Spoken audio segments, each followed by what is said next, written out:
নমস্কাৰ ষ্টুডিঅ'ত মই কুমাৰ দেৱী দাস চাই আছে আপোনালোকে অসম সংবাদ চলি আছে এই মুহূৰ্তত লকডাউন ৰাজ্য চৰকাৰে যি 24ৰ পৰা 31 মাৰ্চলৈ লকডাউন ঘোষণা কৰিছিল তাৰ মাজতে আহিল প্ৰধানমন্ত্ৰীৰ সেই আহ্বান সেই নিৰ্দেশনা যে এই লকডাউনৰ সময়সীমা সমগ্ৰ দেশজুৰি বৃদ্ধি কৰা হৈছে 21 লৈ আৰু ৰাজ্য চৰকাৰে যি লকডাউন ঘোষণা কৰিছিল সেই লকডাউনৰ সময়ছোৱাত কি নীতি নিৰ্দেশনাসমূহ দিয়া হৈছিল আমি প্ৰতিটো সংবাদ মাধ্যমে বাৰম্বাৰ আপোনালোকক সেই সন্দৰ্ভত অৱগত কৰি আহিছো আমি বাৰম্বাৰ কৈ আহিছো যে অতিকে কঠোৰ ব্যৱস্থা লোৱা হ'ব যিয়ে এই নিৰ্দেশনা এই আহ্বান এই নীতিসমূহ উলংঘা কৰিব কিন্তু তৎসত্ত্বেও যেন গা লৰা নাই একাংশ লোকৰ আৰু তাৰ পৰিণাম তেওঁলোকে আসলতে কি ভুগিবলগীয়া হৈছে এই মুহূৰ্তত আৰু এই পৰিণাম দেখি আপুনিও যে সজাগ খবৰ হৈছে সাৱধান আৰু সতৰ্ক থাকিব হৈছে সেই কথা আপোনালোকক বিশদভাৱে জনাবলৈও এই মুহূৰ্তত ষ্টুডিঅ'ত আহিছো মই সমগ্ৰ ৰাজ্যতে এই মুহূৰ্তত কেনেকুৱা এটা পৰিৱেশ কোৱা নিষ্প্ৰয়োজন চলি আছে লকডাউন বাহিৰলৈ এই মুহূৰ্তত ওলাবলৈ সকলোকে বাৰণ কৰা হৈছে মানা কৰি ৰখা হৈছে কিন্তু তাৰ পাছতো একাংশ লোকে হয়তো পৰিৱেশটো চাবলৈ কিছুমানে আকৌ সোশ্যাল মিডিয়াত বাহিৰৰ পৰিৱেশ কি হেয়া দেখুৱাবলৈ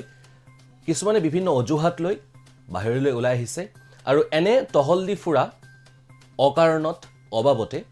সেই সকল লোক যেতিয়া আৰক্ষীৰ মুখামুখি হৈছে কি অৱস্থা হৈছে তেওঁলোকৰ হেয়া আমি আপোনালোকক এই বাতৰিত এই বিশেষ খবৰত দেখুৱাবলৈ যত্ন কৰিম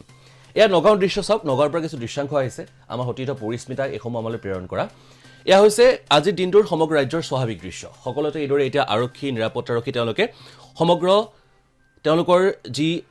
অঞ্চল তেওঁলোকৰ অধীনত অহা সেই অঞ্চলসমূহ তেওঁলোকে এইদৰে ঘূৰি ফুৰিছে কোনো লোকে এই নীতি নিৰ্দেশনাসমূহ অমান্য কৰিছে নেকি সেয়া তেওঁলোকে এইদৰে পৰীক্ষা কৰি আছে বাৰম্বাৰ কৈছো ৰাজ্য চৰকাৰে স্পষ্ট কৰি দিছে যে যদিহে আপোনালোকে লকডাউনৰ সময়ছোৱাত নীতি নিয়ম উলংঘা কৰে প্ৰথম অৱস্থাত আপোনাৰ 6 মাহৰ কাৰাদণ্ড হ'ব দ্বিতীয়বাৰ যদি আপুনি ভুল কৰে সেই কাৰাদণ্ডৰ ম্যাদ বৃদ্ধি কৰা হ'ব 2 বছৰলৈ কাৰাদণ্ডলৈ বাৰু আপুনি ভয় নকৰিলে কিন্তু আৰক্ষী নিৰাপত্তাৰক্ষীৰ হাতত যি একোডালকৈ প্ৰকাণ্ড লাঠি থাকে সেই লাঠিৰ কোপ কেইটালৈ অন্তত ভয় কৰক নকৰিলে কি অৱস্থা হ'ব পাৰে আপোনাৰ এয়া প্ৰমাণ আৰু এইবাৰ যি আপোনালোকক আমি দৃশ্য দেখুৱাম হয়তো এই দৃশ্য দেখিলে আপোনাৰ হাঁহিও উঠিব পাৰে নগাঁও আৰক্ষীয়ে ইয়াৰ বাবে অভিনৱ পন্থা লৈছে আমি যদি এই লোকসকলক কওঁ কি বুলি কম আমি দায়িত্ব জ্ঞানহীন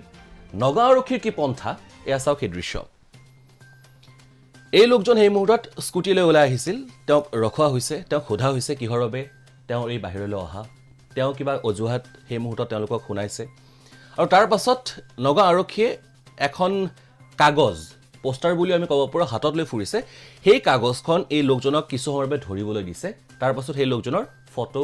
তুলি ৰখা হৈছে আৰক্ষীৰ দ্বাৰাই কাম কৰা হৈছে কাগজখনত কি লিখা আছে আপোনালোকে এবাৰ পঢ়ক মই দায়িত্ব জ্ঞানহীন বা মই দায়িত্বহীন আই এম ইৰেছপন্সিবল এয়া হৈছে নগাঁও আৰক্ষীৰ এক কাণ্ড হয়তো আপোনাৰ হাঁহিও উঠিব পাৰে এই দৃষ্টান্ত চাই কিন্তু সঁচাই এই চাম লোকক আচলতে বুজোৱাৰ আন কোনো ভাষা নাই আমি ভাবিছিলোঁ যে নগাঁৱৰ এই দৃশ্য দেখুৱাই হয়তো আমি আমাৰ এই বিশেষ বাতৰি সামৰিম কিন্তু তাৰ মাজতে ৰাজ্যৰ আন প্ৰান্তৰ পৰা আমাৰ সতীৰ্থসকলে আন কিছু দৃশ্যাংশ পঠিয়াইছে সেইসমূহ আপোনালোকক নেদেখুৱালে আমাৰ এই বিশেষ বাতৰি আধৰুৱাই হয়তো হৈ ৰ'ব সেইবাবে আৰু কিছু সংযোজন কৰিবলগীয়া হ'ল আমি আমাৰ এই বিশেষ বাতৰি নগৰবেৰা বিশ্বনাথ এইসমূহ অঞ্চলৰ পৰা কিছু দৃশ্যাংশ আহিছে এয়া চাওক আপোনালোকে সেই দৃশ্য যিহেতুকে সমগ্ৰ দেশতে বৰ্তমান লকডাউন গতিকে বহু ভিতৰুৱা কিছু অঞ্চললৈও আৰক্ষী নিৰাপত্তাৰক্ষী এই মুহূৰ্তত গৈছে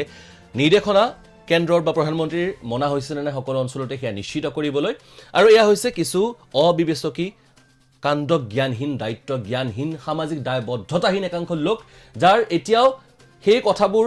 মগজুত সোমোৱাই নাই যে কি চলি আছে দেশত কিয় ইমান সতৰ্কতাৰ কথা বাৰম্বাৰ কৈ থকা হৈছে তেওঁলোকে এতিয়াও যেন বুজিব পৰা নাই এতিয়াও বহু অঞ্চল আছে আমাৰ অসমতে আমাৰ ৰাজ্যখনতে য'ত চুবুৰীৰ আটাই ওলাই আহিছে তেওঁলোকে আড্ডা পাতিছে তেওঁলোকে জুম বান্ধি দেশত কি চলিছে তাৰে কথা পাতিছে আচৰিত আচলতে বিবেকহীন এসকল লোক আৰু তাৰে তেওঁলোকে পৰিণাম কি ভুগিবলগীয়া হৈছে এয়া চাওক নগৰবেৰা আৰু বিশ্বনাথৰ পৰা অহা কিছু দৃশ্যাংশ এই যি পূৰ্ণহতীয়া লাঠিৰ কোব দেখি হয়তো আপোনাৰো বেয়া লাগিছে বেয়া আমাৰো লাগিছে কিন্তু এয়া যেন তেওঁলোকৰ প্ৰাপ্য আপুনি আইন উলংঘা কৰিব আপুনি প্ৰধানমন্ত্ৰীৰ কেন্দ্ৰৰ নিৰ্দেশনা আহ্বান আপুনি অমান্য কৰিব আপুনি ভেঙুচালি কৰিব আপুনি সমাজৰ আন লোকৰ আপুনি সমগ্ৰ ৰাজ্যখনৰ সমগ্ৰ দেশৰ জনতাৰ জীৱনলৈ আপুনি ভাবুকি কঢ়িয়াই আনিব আপুনি বিপদ হৈ থিয় দিব আৰু আপুনি বিচাৰে বা আপুনি দাবী কৰিব পাৰিব নেকি তাৰ পাছত যে আইনে আপোনাৰ বিৰুদ্ধে কোনো ব্যৱস্থা নলওক বুলি এয়া তেওঁলোকৰ প্ৰাপ্য স্পষ্টকৈ কৈছো এয়া তেওঁলোকৰ যি শাস্তি পাবলগীয়া সেয়াই তেওঁলোকে পাইছে আৰু আমি নিশ্চিত এই দৃশ্যাংশ আপোনালোকে এই মুহূৰ্তত যে অসম সংবাদত চাই আছে প্ৰত্যক্ষ কৰিছে আপোনাৰ মনতো সেই একেখিনি কথা আহিছে আৰু আচৰিত কথা এয়াই যে এই চাম বিবেকহীন যি লোক এই লোকৰ সংখ্যা কিন্তু তাকৰ নহয় বহু সংখ্যক এতিয়া লোক আছে আমি পুনৰ কৈছোঁ আপোনাৰ অঞ্চলতো যদি আপুনি এনে কোনো লোক দেখিছে ততালিকে আপুনি খবৰ দিয়ক আপোনাৰ নিকটতম যি আৰক্ষী আছে সেই আৰক্ষী থানাত বা চকীত আমি নিশ্চিত প্ৰশাসনে উচিত ব্যৱস্থা নিশ্চয় ল'ব এই বিশেষ সম্প্ৰচাৰ এই মুহূৰ্তত আমি ইয়াতে সামৰিছোঁ পৰৱৰ্তী সময়ত ৰাজ্যৰ অন্যান্য প্ৰান্তৰ পৰা যিসমূহ দৃশ্য আহিব সেইসমূহ আমি আপোনালোকক দেখুৱাই যাম পুনৰ কৈছোঁ এই যি সতৰ্কতা সেয়া কিন্তু আপোনাৰ মোৰ আমাৰ সমাজখনৰ আমাৰ ৰাজ্যৰ আমাৰ দেশৰ ভালৰ বাবে লকডাউন মানি চলক অত্যাৱশ্যকীয় সেৱাৰ যদি কোনো প্ৰয়োজন হয় তাৰ ব্যতিৰিকে কোনো কাৰণতে আপুনি বাহিৰলৈ ওলাই নাহিব আন লোকৰ সংস্পৰ্শলৈ নাহিব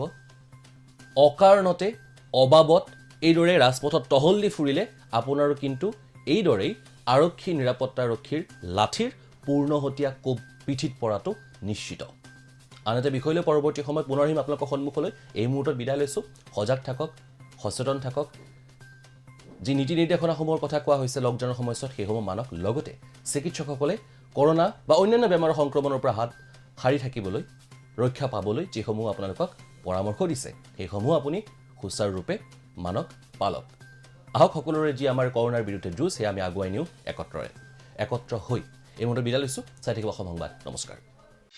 অসম সংবাদ আপোনাৰ মঞ্চ আপোনাৰ কণ্ঠ